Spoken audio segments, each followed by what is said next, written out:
Alright, with all of the four sigils activated, we can now travel to the final place. So what? So we're gonna get our last battle. Kinda. Strength is returned! The story. Let's see, how long are we doing Strider? Towards eternity. If I remember correctly, too, the protagonist doesn't have a name, right? No. Okay. Anyway. The man of two Would you say souls he's reached the staring gates down of the temple of eternity? I guess. This was a place outside the A light world. shining on Dude. his heart. The man of beyond Their two imprisonment souls. by the gods. Here, they had Actually, waited Pedro, we should totally get timeless Deep Purple for the in on chance to this. escape and Oh, unmake clearly. reality. No, the soundtrack is They fine might as it is. create it endlessly anew. I'm wondering if you Here guys are now, joking or your you fate legit will be forgot about that decided game. by the actions No, I of know, your actually. hero. We know what you're talking about. It's just that I don't like talking about that game because I can't. Anyway, moving on. You will see a couple of jump cuts here, mostly because for convenience sake, because I use this time also to do a bit of catch up and get all overall of the masks very eventually collectible, because it's time to reap the reward at the very end by collecting the last one. You'll see in due time. But this being the last level is of course the most brutal. The fiery background it should be an indication of how things are gonna go, because it starts fine for the time being, but soon enough you will see how much concentration it requires from you, because due to the activity of the sisters, the enemies and the projectiles will switch randomly their color, and you need to do accordingly if you want to actually both avoid their beams and managing effectively to counter them. Of course. So again, it's mostly a test of reflexes for this one, Anyway, and being wait the a last minute. level, everything's combination. Yes, Wait a Dej? minute, this background. Yes. This reminds me of Mortal Kombat Sub-Zero. The prison level. This game doesn't look like garbage. Never realm. Not exactly. Again, Not once the, a art- while, but I just got vibes. the artist actually did a very good job in having these bizarre otherworldly aesthetics that reflect the pre-Columbian civilization architecture. Again, it's pretty neat in general, without having to go through potential stereotypes. Now watch, as it turns out upon the finale that our quest was all a sham and we're truly the bad guys for hunting down these sisters who meant well all along. Well, Wait, okay. isn't that the plot of Shadow of Colossus? Well, that too. Kind Well, of. Shadow of the Colossus was one of the, if not the first, was one of the very first who did that. Because at that time, the plots of games like this were straightforward. But ever since, a lot of games had done that in order to try to discuss more the themes and how repetitive they had become. But again, we talked about this already in one of the earlier parts anyway. Some do it better than others, let's just say. Well, obviously, like any type of writing. Obviously. Some people play music better than others. That's just how it works for everything. My point is more so the fact that, well, like subversion, at some point that particular trope became something that was used so much so that it became more subversive to just have things Playing played straight, Yeah, that's pretty much how it is. But no, Yes, Pedro? remember, Jova, that game was one of the biggest disappointments of my life in terms of video games, so I don't really Blue like to talk Dragon. about Yeah. Blue Dragon. I mainly just remember it as something that, disappointed and bored you, but I forgot that, yes, it does piss you off. Although you gotta admit, remember, Jova, it's that game. That's like I've said in the playthrough, Jova. The fact that game turned out as bad as it was, it's criminal, and even Theo will also back me up on that because It It was is mostly the baffling. fact Jova that did not have any right It's to a- be on that front. it's a game made by Hironobu Sakaguchi with music by Nobuo Uematsu with character designs by Akira Toriyama. If there ever was a foolproof recipe for an amazing JRPG, it's this one. and that's the thing, like, The character designer of arguably, Dragon Quest, the composer of Final Fantasy, the creator of Final Fantasy. Some of the key developers were members of the Chrono Trigger team. You literally have all the ingredients you need right here. the most baffling thing is, like, it feels like all of them sort of flubbed at their jobs here. Now, okay, the music wasn't the worst thing. In fact, I argue the music was probably the best thing, although I'm going to admit, hold on, I'm going to admit a lot of that maybe because I ironically like the music, especially Eternity, which is, okay, it is a contender for both the best and worst thing I've ever seen and heard. It helps that it has been used ironically in a lot of products like Barclay Guidance 2, I think it's called Shut Up and Jam. Wait, really? Seriously?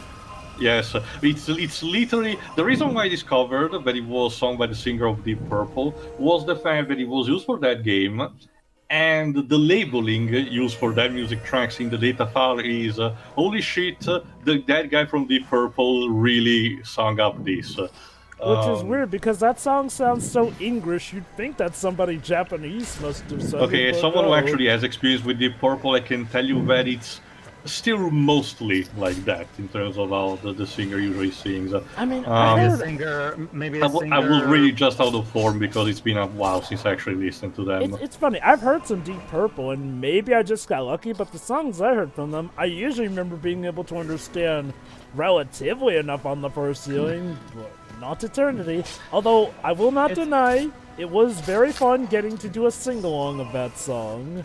I mean, in terms of recent Ubatsu opening tracks for games, the only ones I've heard are ones from a couple 14, of ones from 14 Yeah. and the 7 remake. Oh, that reminds. They're fine. That reminds me. Didn't Well, Matsu only did Hollow, which was the song that plays in the credits. He didn't Well, Yeah, that's oh, what wait. this was referring Oh well, to. okay. Yeah, plus he did a couple of opening tracks for some of the 14 expansions. Actually, I've checked the soundtrack listing. Apparently, Amatsu did do quite a bit of music in the remake here. Like, I don't know. It's just like, oh, the soundtrack actually does credit him for a lot of the tracks here and there.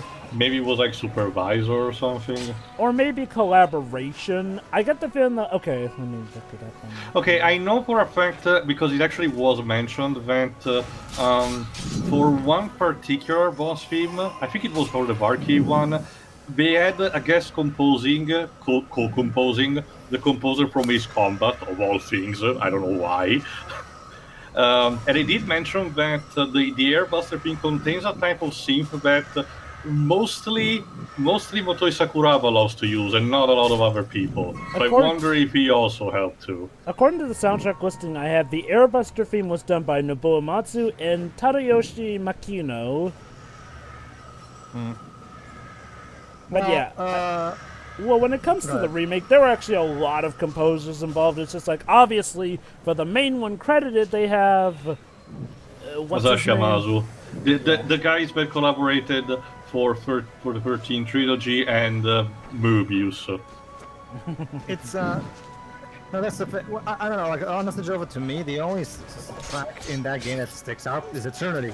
I don't remember. Well, okay. I forgot if I told you already, Pedro, but I started really enjoying. After we were done with the playthrough, I started really enjoying the final boss theme. I don't know why. Yeah. The final boss scene. Death Roy.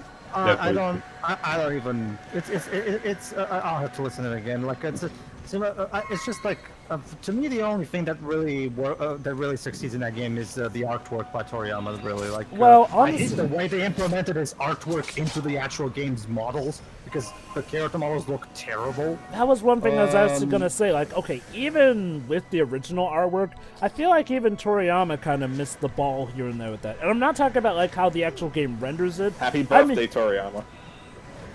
Oh, is it his birthday today? Well, Wait, we're talking about Akira, right? Akira Toriyama? Yes, that's by the time we're making this public, it will be way long after. So shush. Yeah. But Here's my late birthday. anyway, regardless. So my point is like, well, I feel like a lot of the designs in that game feel bland even by his standards. Like, I get it, the typical, he can kind of really only draw one face here and there. I don't really mind that as much, but I do feel like some of the designs he went with some of the characters feel a bit too generic.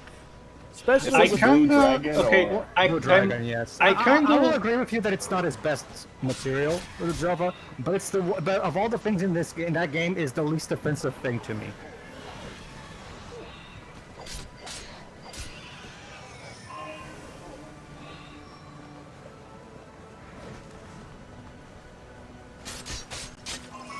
When you actually look at the artwork, and by that I mean the actual hand drop, because remember, Toriyama didn't work on the graphics of the actual game. He only did the artwork, as in the hand-drawn artwork that served for the artists to transform into 3D models. Yeah, that's what I was talking about. So the shitty 3D models are not Toriyama's fault. To be fair. He's not a 3D model designer. That's not what he does. Like I said, I'm not talking about Especially since Square Enix has transitioned his artwork into 3D perfectly well with Dragon Quest. Exactly. But yeah. Like I said, I'm not talking about the actual models. Ouch.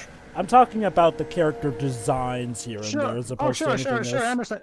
Sure, I understand there. I still think, while they are not definitely not Toriyama's best, I will agree with that. Well, I will definitely agree that they are one of the better things of the game. But my point is, like, they're fine. They're acceptable, I will argue. Well, the thing that I notice is the fact that they lack a lot of details. The one that I think is the more detailed is Zola's one, and even that it doesn't have that much. Okay. Tio? Yes, Deji? Pedro, I know that you're disappointed by Blue Dragon and the last story, but I found out who the developers for that game was. Last story. Artoon. Well, that's the thing, Deji.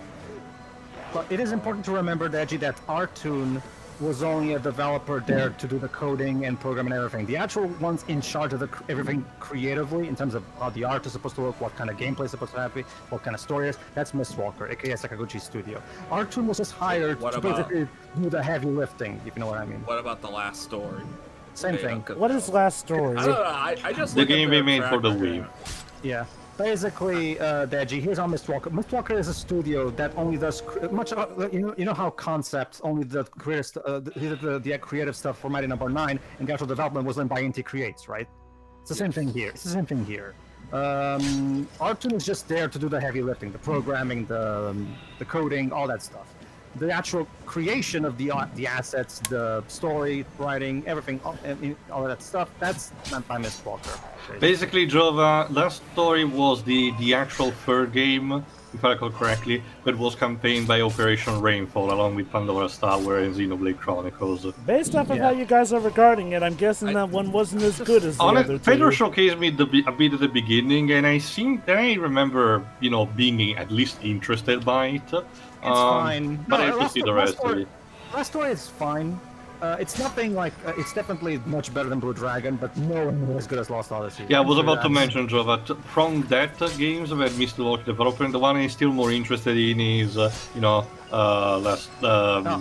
Odyssey. Oh no, Lost Odyssey is great. Oh yeah, I I've heard love Lost good Odyssey. things about that. I just look at Artoon/RS and I'm like, man, have these guys made a good game besides Blinks? Sometimes developers, sometimes even big companies do that. Like in more of Final Fantasy, Square Enix did all the designing, creating, storytelling, all that stuff, but the actual people doing the coding, programming, and all that shit was actually a company called Toze Limited. So a lot of times, sometimes when there's a lack of resources and people, they resort to external studios to basically do the heavy lifting. So. But I just look at their track record. It's like, it's not really the best. I will give Artoon's credit that was more so circumstance. But back to the thing about Blue Dragon's art design, though. Like I said, I don't blame how the models look on Akira Toriyama. That's obviously not his wheelhouse or anything. My thing is like, well, it feels like maybe his brain was on autopilot for this one, but. It's like a lot of the character designs feel very haphazard with the creativity behind them. Like, it's not just about that, but like Tio mentioned, a lot of them don't really have as much detail to them. And maybe it's just about him trying to pay homage here and there, but it's like a lot of them feel so cookie cutter. Yeah, I will agree with that. It's not helped by the... 2007. It's not helped by the saturation of color that Pedro mentioned multiple times. I mean, okay. Well, that's more so the models there, not so much the artwork, but yeah, go ahead. I remember the anime also not excelling in that either. Oh, the anime is another world, but yeah, Dwibs? I know Dragon Quest VIII came out it came out 4 years before in Japan, and yet I get the feeling that maybe his heart was more in that than. Well, it's two things, Debs. Yes, that's definitely his art for that game was much better. And second, that game was made by Level 5, who, as you know, are brilliant at cell shading. So, As was Dragon Quest 9 too. Well, it's a bit Cell 9 was shading for on the DS. though, but- yeah, 9 was made for the DS, so they couldn't make it look quite as pretty as a console game, but they did the best they could with the DS. I'm not decking on 9. Like 9 was also good. I was just pointing out that 9 was also made by Level 5. Yeah, it was both 8 and 9. Now if only Mix could get around to doing a re-release on the Switch of 9, that would be nice. That would be nice. Wait. Wouldn't that pretty much be more we'd likely have to a? put up with the MIDI music again. Wouldn't that be more likely a remake they'd make at this point? Yeah. I mean, granted. Maybe they Get will. Art Piazza. Yeah, get Art Piazza. Oh, that's another one, by the way. Art Piazza is the studio that's responsible for the Dragon Quest remakes on the DS and 3DS or 7. Nice. So get them to remake 9 for the Switch while you're at it. Why not? Oh, Yeah, I mean, well, actually, yeah, just please, for the love of Christ, avoid a Dragon Quest 11 situation where we ended up with mid-90s MIDI tracks. Again, Lives, it all depends. It all Yeah. depends on the composer situation. Yeah, the sadly. composer. You have to realize. It's like he only lets them use orchestral Asshole. pieces when he feels like it. No, that allow is me to pretty explain. much a little legit how it is. Allow me to explain, Dwebs. See, the thing is, the actual orchestral See, the thing is, Dwebs, when Sugiyama makes his music, he makes it the original orchestra track. The orchestra tracks you hear in the Symphonic Suite albums and in the S version of 11, those are the original versions of the music. The MIDI versions were made after. The reason you don't get those in the games because Sugiyama doesn't want it. He prefers to own the song for himself, and so he can, make money off of it. Sugiyama is an asshole. That's the basic gist. Pretty much. The only reason they keep him around is because he's part of the original guard. Yeah. And Yeah, because I he's mean, legitimately a good composer. The problem. Oh no, he is. It's just that.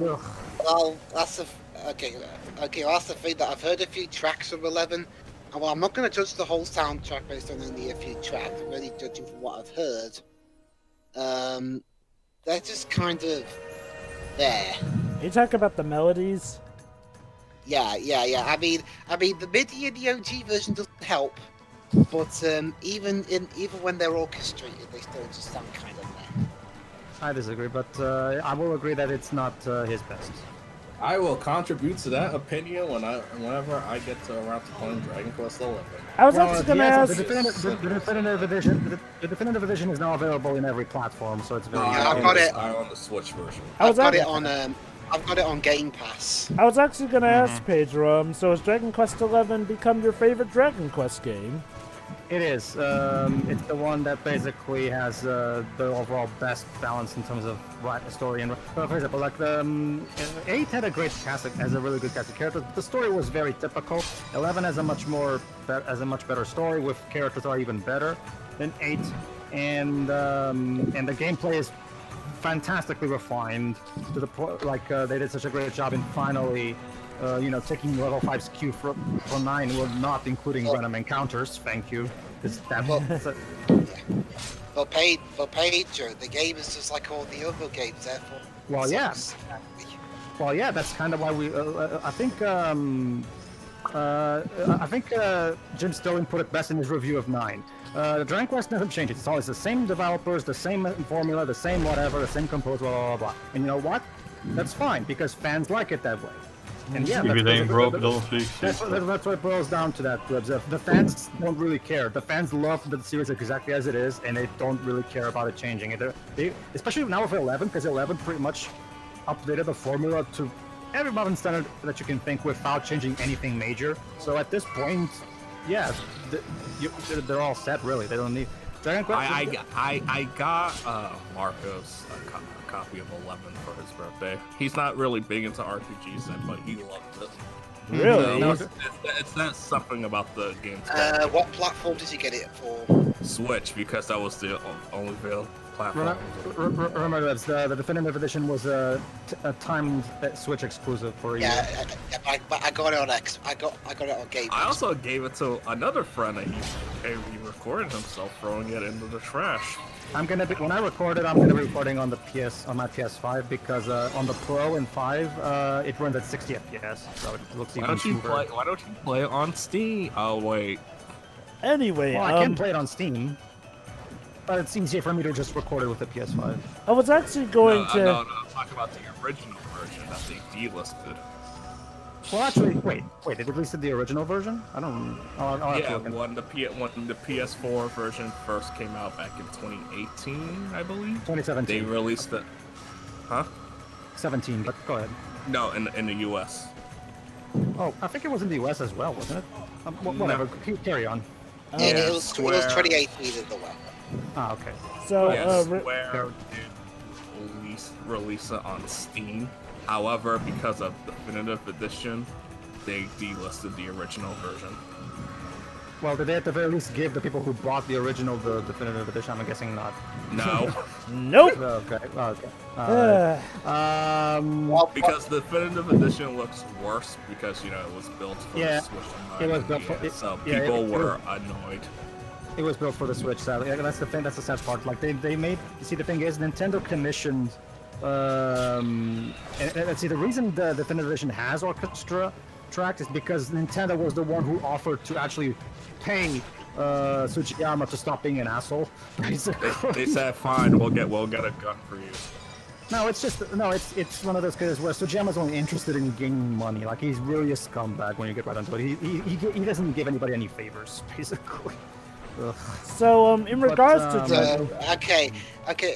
There's gonna come a point. There's gonna come a point eventually where he's just gonna be too much trouble and it's worthless going to get some other guy. Dweebs, there's an Seems like even they're better just one for waiting you. for The him to guy die. is very old at this point. Yeah, pretty much what Drova said.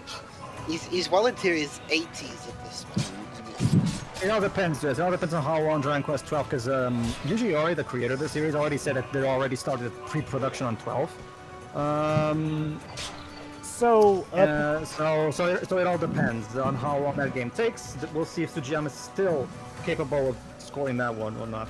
So Pedro, in regards to Dragon Quest XI, that game takes apparently an interesting place in the timeline of the series in correlation to the original trilogy. So I was wondering, when we do, and I won't spoil Here's the thing. You don't need the references to previous You games don't are need very. context. Even I know about it. It's stuff that only fans of the series who played the previous games will notice. People who haven't played them will be completely none the wiser. Well, apparently, of what's going on. It's not like it's the ending of 7 remake or anything. Although there is the ending of 11, which apparently leads into a certain Dragon Quest game. Is it okay if I say which one it is?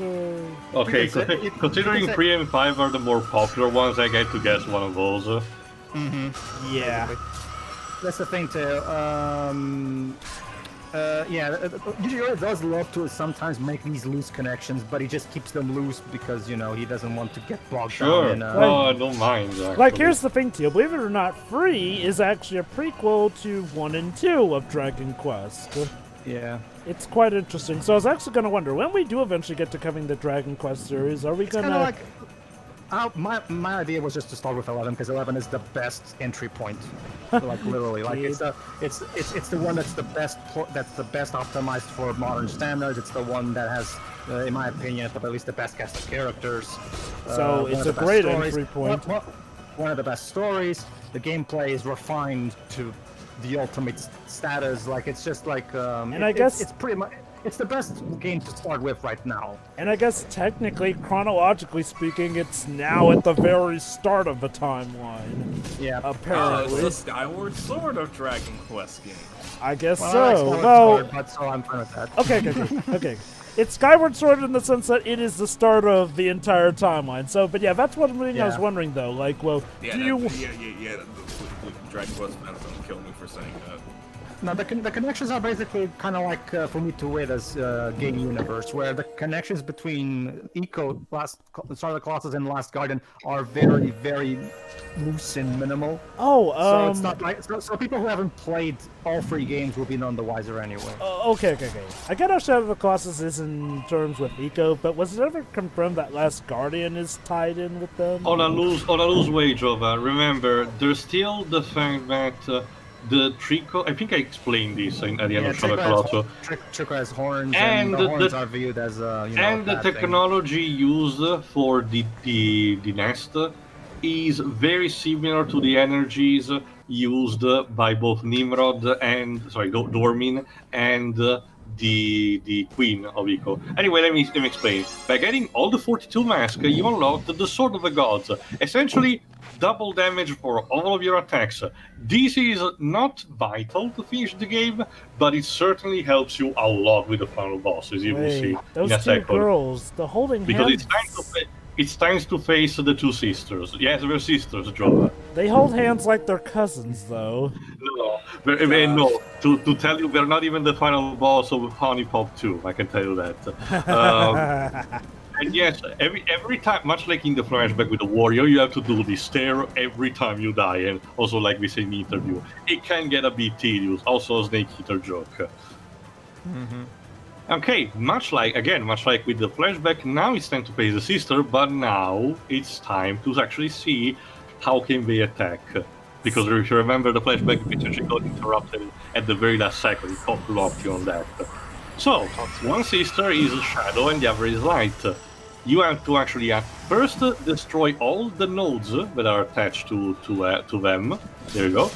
While dodging that insane type of attacks. And when their cover is blown, you have to attack them with the corresponding element. Essentially, the opposing element, mind you. Seems simple And again, enough. even the choice for final boss music is pretty great, actually. Yep. So basically, we have to fight the evil power of Red versus. Kinda, I guess. The trick here is that since the appendages move in a clockwise fashion, it's best if you actually go towards their trajectory rather than actually following them on the opposing side. That way it's actually easier. Anyway, after depleting enough amount of health, one sister will be damaged enough, and you will have to attack the other. Basically, even there are like 3 phases in total with this. Try to survive until the end and you're good to go. If I recall correctly, there are no real pickups from this unless you're really at your last rope, so try to make it count. Go on, Pedro.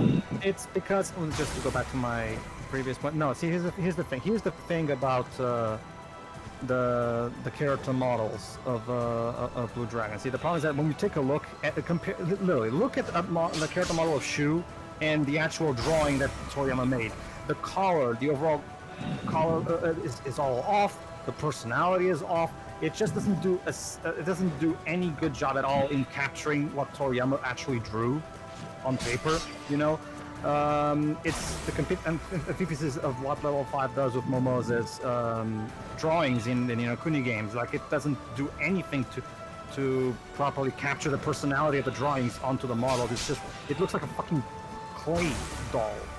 And it's just like, it doesn't even remotely look like an animated character. It looks like a stop motion play thing. I swear, some of this final boss theme is giving me major Avengers themes vibes. I can tell you, well, Joe, that the game was done in 1 year before the first Avengers movie, so it's merely coincidental. Speaking of Avengers, how about that Black Widow trailer? I haven't seen it yet. I don't care for that with the Taskmaster. Okay, neither do I, but there is one thing I will give the trailer. They did a beautiful rendition of the Avengers theme song. Question, Jova. Okay, I get the idea of the design. Aside from that, the plot premise and everything, what do you think? Okay, Taskmaster has potential to either be one of the coolest villains we've got, and mind you, not from his looks, but from his actions. Like, I'll admit, the way that they did actually get how Taskmaster pretty much is like, the Kirby of the Marvel universe, They do seem like they've got that going down good. Also, some people are theorizing that it may actually secretly be a woman who may or may not be possibly her... not Rachel Weisz, though. Possibly, yeah. Which, side note, I know that it's a bit weird saying like that, but just to note, because I remember seeing trailers and everything, Rachel Weisz is around her 50s, and yet she still looks like when she was young. How did she do that? Aside from a lot of plastic surgery, I have no fucking idea. The answer may surprise you, but if you click on this link here... She bangs Daniel Craig. I guess that's the secret. Man, Daniel Craig looks the same as how he did in the Kid in King Arthur's Court. Aged remarkably, didn't he? But no, okay. I mean, it's like he still looks the same age. My point, aged remarkably. So it's like Paul Hayden. But Yeah. but okay. When it comes Jovan? when it comes to Taskmaster in the new trailer here, like we don't see much of his or her character. I will admit, it doesn't seem like they're going for the nice persona that Taskmaster has in the comics, i.e. that of pretty much being a fun-loving jackass who... Okay, yeah, he is, he's That's the thing, at his core, Taskmaster is a mercenary, so he's just doing whatever the fuck he wants. Sometimes he will be nice, other times he will decide to work with the Thunderbolts and kill people, because... Okay. One thing I will say about... Alright, here we go. Oh, hold on, dudes. There we go. Yeah. Thanks to a bunch of Kamehamehas, because I was really pissed off, we finally defeated the sisters. Or did we? This is how it ends. Oh. Not with a bang but a whimper. Poised to strike the last blow. To seal in the authors of destruction forever. But lo, the lock shatters. The prison Shit. opens. oh, come on! Full of wrath, they emerge. To a world that time has crafted, mankind shape. So it was all for nothing.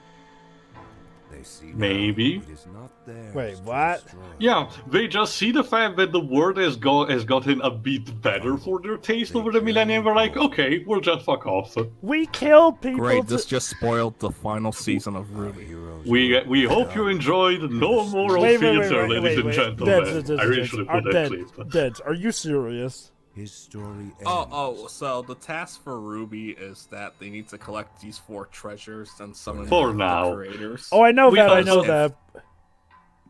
What And I also a small sequel bait for something that might probably not happen. But yeah, that's kind of Wait. the end. I know that it's a bit lame, especially with just the steals presenting this and you've been told by it. But I personally am okay, more okay with it. Again, this game is not super heavy into stories, more about how you feel with the gameplay. So I'm okay with it, not being super complex. But yes, Babes. As I was gonna say, the thing I'll say about the movie is poor Alexandre Desplat, the guy just can't get a break with Disney films recently. Basically, he was supposed to be the composer of Black Widow, just like he was supposed to be the composer for Star Wars Rogue One. Ooh. However, just like Rogue One, for some reason, he's been replaced by another composer, although this time it's Valve. Seriously, Anyway. Anyway, final thoughts, I guess. Who wants to start? can I go first? Go ahead. I mean, it's not exactly something that looks like a cup of tea, but it still looks like a very finely made game, especially one that came out what year did it come out? 2011. Yep. Yeah. For a PS3 game in 2011, it's pretty nice looking, especially considering how much of a bitch that thing is to program for. Well, the game was most likely made with at the time that this game was made, the 360 was usually the lead platform for most third-party developers. And in case you need to remember, the PC port was done afterwards, so it wasn't developed there to begin with. Yeah. Yeah. So I'll give Housemarque credit for managing to Get something that runs smoothly and looks great out of the PS3. You should check out Super Stardust Ultra HD. That's the one, a PS3 exclusive that they made, and it drew a lot of particles out of that console. Alas, I do not have a PS3. I can check a video of it. Maybe, but yeah, overall, it's a fine-looking game, and well, I mean, as of the time of this recording, we're a few weeks away from the release of their new game, Returnal. So who knows? Maybe they'll manage to make something even better on PS5. Yeah, well, the game looks gorgeous already, so yeah, probably, because Osmark is a very, very technically proficient studio, so they can pull that off. Yeah, even if they're having to do the last structured development from their home as opposed to in the studio. Well, that's just how it is. Yeah. Oh well. Yeah, it's perfectly fine. Just not. Jova. Yeah, honestly, it seems like a perfectly fine game. I will admit. Okay, like, I don't hate the idea of the ending here and there. I do feel like there could have maybe been a bit more to it, seeing as how it's like suddenly a text drop here and there, and yeah, maybe the budget of the game sort of calls for that. It's just like, well, it's kind of funny how when you think about it. So we murdered all these people just to reach these two sisters, only to fail to seal them. But actually, it turns out that they realize that there's more good in the world. I'm glad that they're understanding of the fact that we had to kill their guards to reach them. It's like, that was probably our bad anyway for being evil or whatnot. Jova, it's kind of like the end of Dark Phoenix. But yeah, okay, like, all things considered, I do actually consider that ending something of a nice loop there. Like, them realizing, like, normally it's like, oh, deities deciding that humanity has gone too far. But no, this time it's them realizing, oh, humanity is actually not as bad as we thought. Maybe we should stop with the whole wrecking crap. And, try contributing to society instead. Or they can just run off to their home. That too. Whatever, life is beautiful is all. The gameplay seems very nice, simple enough here and there. There are a few times where I do think maybe the bullet hell stuff gets a little bit unfair, though nothing too crazy. I think the only thing that is a bit off is like, well, with the way bosses are in this game, it might have been better to have given them checkpoints, or at least given the option for turning on boss checkpoints here and there. Other than that, this game feels relatively fine. It may not be the most amazing thing I've ever seen, but it's pretty good and decent enough. Dej. This looks fun. I'll get it. I'm in the mood for a good 2D platformer. Like I said, I mostly recommended the Steam version, but I also wish Ubisoft would port this at least to the Switch, because I do believe it's at least a Switch, but also PS4, Xbox One, because again, it seems something easy to produce, that shouldn't cost too much to do.